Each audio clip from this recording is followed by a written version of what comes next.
Assalamualaikum warahmatullahi wabarakatuh. Tapi pun, apa kabar peserta PASI 4? Nah, di sini saya akan menyampaikan terkait technical meeting perubahan juknis Olimpiade PASI 4 tahun 2023. Yang pertama, terkait jadwal babak penyisian. Yang pertama, penyisian semua kategori dilaksanakan satu hari pada tanggal 11 Februari tahun 2023. Yang kedua, setiap peserta mengikuti penyisian satu kali sesuai waktu yang telah ditentukan. Yang ketiga, hari Sabtu tanggal 11 Februari tahun 2023. Yang keempat, tempat lokasi masing-masing peserta, rumah ataupun sekolah. Yang kelima, waktu pelaksanaan untuk jenjang SD, matematika jam 7.30 sampai jam 9 waktu Indonesia Barat. Untuk PAI pukul 9.30 sampai 11 waktu Indonesia Barat. Untuk jenjang SMP, matematika dari jam 7.30 sampai jam 9 waktu Indonesia Barat. PAI jam 9.30 sampai jam 11 waktu Indonesia Barat. Untuk IPA jam 11.30 sampai jam 13 waktu Indonesia Barat. Dan untuk bahasa Inggris jam 13.30 sampai jam 15 waktu Indonesia Barat. Untuk ketentuan soal babak penyisian, yang pertama durasi waktu 90 menit. Yang kedua jumlah soal. Matematika terdiri dari 40 soal, IPA 50 soal, bahasa Inggris 50 soal, PAI 50 soal. Yang ketiga jenis soal pilihan ganda. Yang keempat penilaian benar 5 poin, salah 0 poin. Untuk petunjuk pelaksanaan Olimpiade berbasis daring atau online. Yang pertama, sebelum mengikuti Olimpiade, peserta bergabung dalam grup WhatsApp yang dibuat pengawas. Peserta menyiapkan laptop atau komputer atau handphone. Nama lengkap, nomor peserta, asal sekolah, dan paspor. Paspor akan dibagikan di grup WhatsApp beberapa saat sebelum pelaksanaan Olimpiade. Yang ketujuh, pada bagian kedua berisi petunjuk pengerjaan soal Olimpiade. Yang kedelapan, pada bagian ketiga berisi soal. Peserta mulai mengerjakan soal Olimpiade sesuai bidang dan kategori. Yang kesembilan, semua soal berbentuk pilihan ganda. Peserta langsung menjawab dengan klik jawaban yang ada.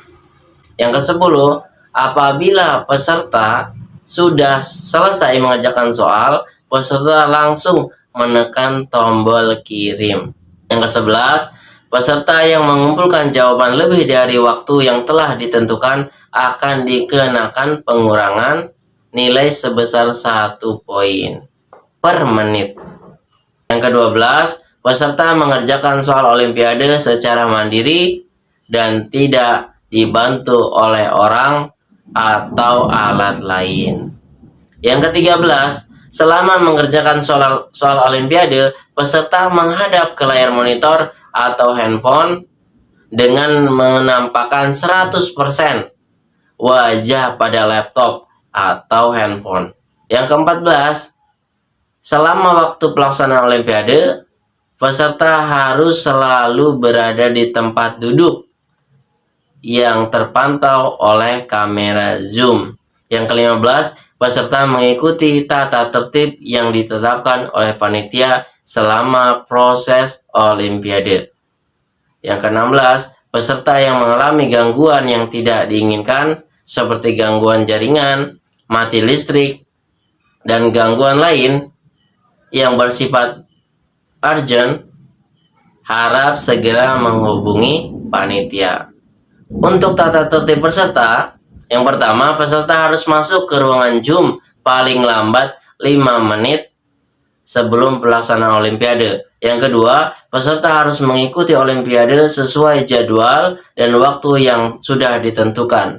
Yang ketiga, peserta harus berpakaian sopan dan rapi, tidak menggunakan kaos. Yang keempat, peserta mengerjakan soal Olimpiade di dalam ruangan yang tenang, nyaman, dan dengan pencahayaan cukup tanpa ada orang lain. Yang kelima, jarak peserta kurang lebih 2 meter dari kamera zoom di HP. Posisi HP berada di samping depan kanan atau kiri. Di atas meja hanya diperbolehkan ada laptop. Botol atau gelas air minum transparan, obat-obatan pribadi bagi peserta yang sedang sakit, kertas kosong, dan satu alat tulis. Laptop bersih dari kabel lain kecuali kabel charger. Yang keenam, peserta harus mengikuti dan menaati pengawas dalam proses verifikasi dan selama pelaksanaan Olimpiade. Peserta verifikasi data, ruang, dan kepengawasan dilakukan dengan menggunakan aplikasi Zoom. Yang ketujuh, apabila pada saat pelaksanaan Olimpiade, tampilan peserta di aplikasi Zoom tidak sesuai petunjuk dan atau aplikasi Zoom peserta mengalami masalah sehingga video tidak tampil di aplikasi pengawas, proses Olimpiade dari peserta tersebut akan dihentikan untuk sementara waktu. Peserta akan diizinkan untuk melanjutkan Olimpiade setelah kendala tersebut teratasi dalam waktu maksimal 10 menit. Apabila peserta tetap tidak bisa menampilkan videonya dalam batas waktu yang ditetapkan, maka Olimpiade dihentikan dan peserta dinyatakan tidak lulus. Yang kedelapan, peserta harus mengerjakan soal Olimpiade secara mandiri dan tidak dibantu oleh orang atau alat lain. Yang kesembilan, peserta menghadap layar monitor dengan menampakkan 100% wajah pada laptop. Yang kesepuluh, HP yang digunakan untuk Zoom disetting dalam posisi hening untuk panggilan telepon dan unmute untuk Zoom. Yang ke-11, peserta dilarang melakukan kegiatan lain yang tidak berhubungan dengan pelaksanaan Olimpiade. Yang ke-12, peserta dilarang meninggalkan tempat duduk yang terpantau oleh kamera HP. Yang ke-13, peserta dilarang pergi ke toilet selama Olimpiade berlangsung. Silakan lakukan sebelum dan atau setelah Olimpiade. Yang ke-14, peserta dilarang makan dan atau merokok pada saat mengerjakan soal Olimpiade. Yang ke-15, peserta diperbolehkan minum air putih dari botol transparan atau minum obat pada saat mengerjakan soal Olimpiade. Silakan siapkan terlebih dahulu.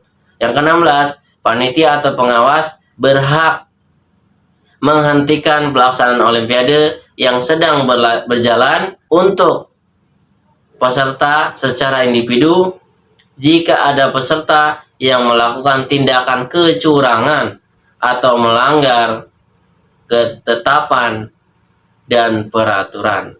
Terkait pelanggaran dan sanksi, yang pertama, pelanggaran ringan. Contoh, pelanggaran, peserta lupa mematikan suara HP dan peserta berpakaian tidak sopan. Sanksinya, peserta diberi teguran atau peringatan langsung oleh pengawas. Yang kedua, pelanggaran sedang. Contoh pelanggaran, peserta meninggalkan ruangan sebelum waktu selesai untuk keperluan apapun. Peserta bertanya atau berbicara kepada orang di sekitar tanpa izin dari pengawas. Sanksinya, peserta diberi teguran dan dikurangi nilainya 20 poin. Yang ketiga, pelanggaran berat. Contoh pelanggaran, peserta memalsukan identitas atau joki sehingga yang mengerjakan soal bukan peserta yang seharusnya. Lalu, peserta menyontek dari internet atau peserta lain. Peserta memberikan contekan jawaban kepada peserta lain. Sanksinya, peserta akan didiskualifikasi. Terkait ketentuan pemenang, yang pertama, pemenang lomba terdiri dari juara 1, juara 2, dan juara 3. Yang kedua, para pemenang lomba akan mendapatkan piala, sertifikat, dan uang tunai. juara 1, 2, dan 3 yang akan dikirimkan ke alamat peserta atau sekolah. Untuk biaya pengiriman ditanggung oleh peserta atau sekolah. Uang tunai, juara 1 akan mendapatkan 100.000, juara 2 akan mendapatkan 75.000, dan juara 3 akan mendapatkan 50.000. Yang ketiga, semua peserta lomba mendapatkan e-sertifikat. Mungkin demikian yang saya sampaikan terkait technical meeting untuk Olimpiade PASI 4. Mudah-mudahan bisa bermanfaat. Saya akhiri. Wassalamualaikum warahmatullahi wabarakatuh.